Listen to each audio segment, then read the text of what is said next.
Hello everyone, welcome back to another video. তো আশা করছি আপনারা সকলে ভালো আছেন। তো আজকের এই ভিডিওতে আমি আপনাদের দেখাবো কিভাবে এই ধরনের গ্লো টানেল ইফেক্ট তৈরি করতে হয় অ্যালাইন মোশন অ্যাপ্লিকেশনের সাহায্যে। তো এই ইফেক্টটা ক্রিয়েট করা খুবই সহজ, তাই ভিডিওটা স্কিপ না করে শেষ পর্যন্ত দেখবেন। তো সবার প্রথমে আমরা ওপেন করব এই যে আফটার মোশন অ্যাপ্লিকেশনটা।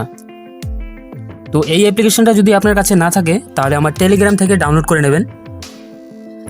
এখন একটা নতুন প্রজেক্ট ক্রিয়েট করে এই যে প্লাস আইকনে ক্লিক করে শেপ অপশন থেকে একটা যে কোনো শেপ নিয়ে নেবেন, আর উপরে 3 ডটে ক্লিক করে সুইচ টু কম্পোজিশন এরিয়া এইখানে ক্লিক করবেন।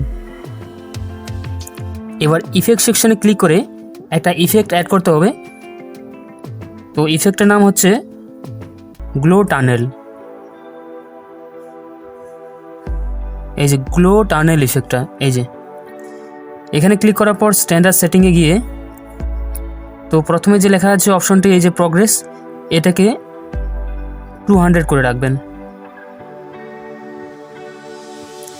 আর নিচে রয়েছে স্কিল, তো স্কিল মোটামুটি 300 করে রাখবেন।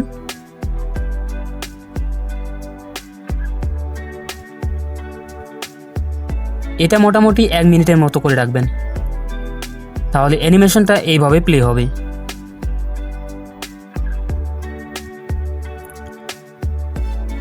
এখানে আরও একটা অপশন রয়েছে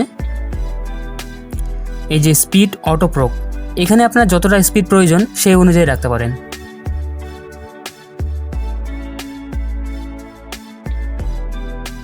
তো ভিডিও ভালো লাগলে অবশ্যই একটা লাইক করবেন, আর চ্যানেলে নতুন দর্শক হয়ে থাকলে চ্যানেলটা সাবস্ক্রাইব করে পাশে থাকবেন, এবং পরবর্তী ভিডিওতে কোন টপিক নিয়ে ভিডিও দেখতে চান সেটাও অবশ্যই কমেন্ট করে জানাবেন।